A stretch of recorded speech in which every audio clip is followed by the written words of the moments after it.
Oke, Bismillahirrahmanirrahim. Assalamualaikum warahmatullahi wabarakatuh. Waalaikumsalam warahmatullahi wabarakatuh. Good evening, Mr. Andre Purwanto and friends. Today, I, Paris, as moderator, will guide the presentation activities of Group A. Before entering the topic of discussion, the member of Group A consists of myself, Muhammad Paris Pratama Putra, Jessica Saptanabila, and Richard Russo. Entering the discussion, the topic discussed was about the pragmatic dimension material. Next, on the definition of pragmatic and coherence in translation, will be presented by Jessica Saptanabila. Jessica, it's your turn.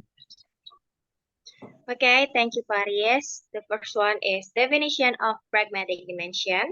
The pragmatic dimension refers to the practical aspect of communication, focusing on how language is used to achieve specific goals or purposes in different contexts. It involves understanding the intention behind communication, as well as the social norms, cultural expectation, and situational factors that influence language use. This dimension encompasses elements such as speech acts, how language is used to perform actions, conversational implicator, or implicit meanings conveyed beyond literal interpretation, and politeness strategies. In essence, the pragmatic dimension examines how language is applied and interpreted in real-world interaction to achieve effective communication. Okay, next slide.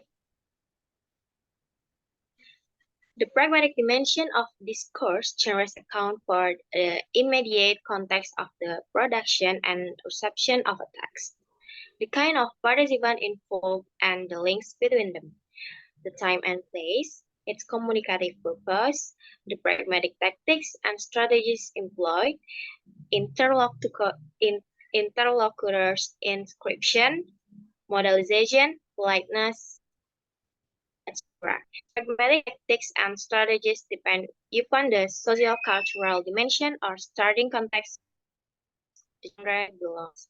Are expressed in the textual dimension with the lexical grammatical researches in the language used. Okay, next slide. And the next one is coherence and translation.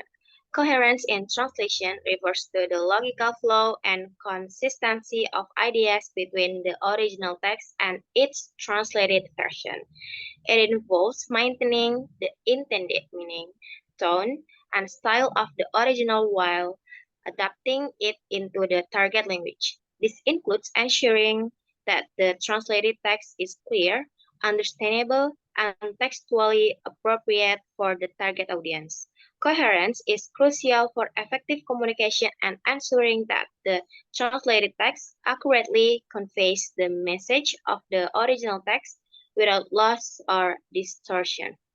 It requires careful attention to language nuances, cultural references, and linguistic conventions to produce a coherent and faithful translation. Coherence in translation is not solely about literal word-for-word rendition. It involves understanding the underlying meaning, cultural nuances, and stylistic elements of the research text and effectively conveying them in the target language. A coherent translation preserves the essence and intent of the original while making it accessible and engaging to the target audience. It is true coherence that translation linguistic barriers and bridge the gap between cultures, enabling meaningful communication and sharing of ideas. Okay, next, we're reading by Paris. Paris, Okay, take thank your you, time. Jessica. Into the topic of coherence, a key factor in translation. First of all is consistency. Consistent terminology and style help maintain coherence. Translators should use the same term and expression throughout the text to avoid confusion and ensure an unified message. The second one is context preservation. Translator needs to understand the context of the source text and ensure that the translated version retains the original meaning. This includes considering cultural nuances, idioms, and references. Number three is logical flow. The translated text should have a logical and natural flow. Sentences and paragraphs should connect seamlessly, maintaining the overall structure and organization of the source content. Number four is register and tone.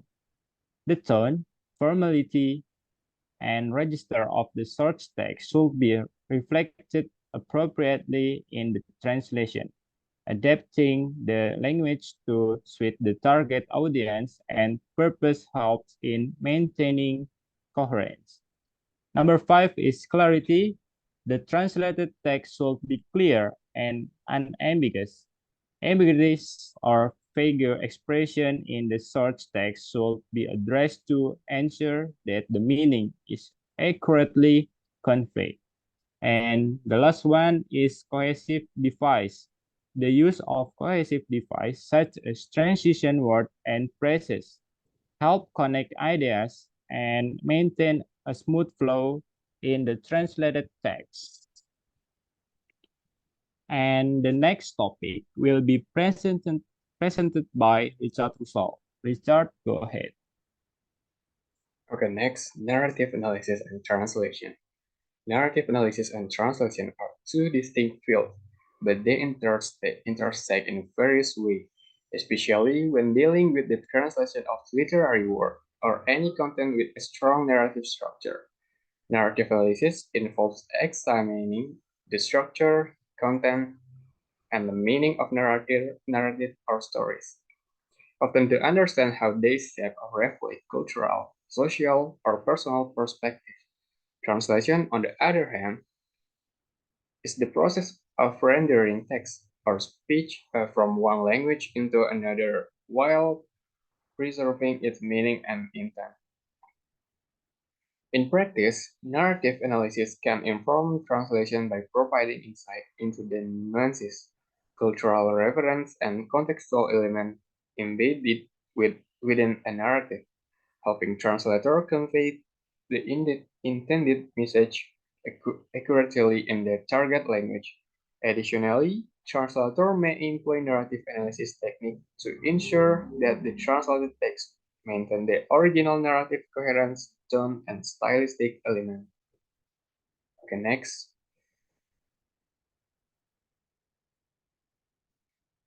Okay, how narrative analysis and translation concept. The first one, understanding the narrative structure. In narrative analysis, scholars examine the structure, element, and the storytelling technique within a narrative. Translator must strongly understand the narrative structure of the source text to accurately convey the author's intention. Second one, cultural context. Scholars in narrative analysis often explore how cultural factors influence storytelling. Translators need to be sensitive to cultural nuances present in the source text.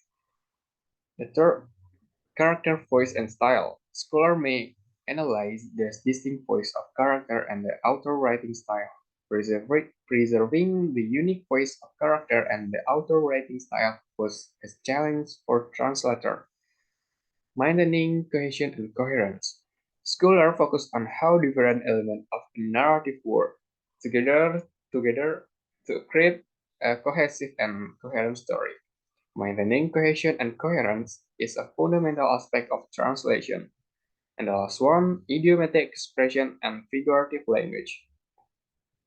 Scholars may analyze the use of idiomatic expression, metamorph, and the other figurative language in a narrative. Translators must carefully handle idiomatic expression and figurative language, finding equivalent expression in the target language. Okay, next. Okay, and the last conclusion about the material is the pragmatic dimension. The pragmatic dimension is a crucial aspect of translation that demand careful attention to the social and cultural context in which communication occurs. Translator must navigate the intricacies of speaker intention, implied meaning, and the dynamic nature of language use. The success of translated work is not solely measured by fidelity to the source text, but also by its effectiveness in conveying the intended message in the target cultural and communicative context.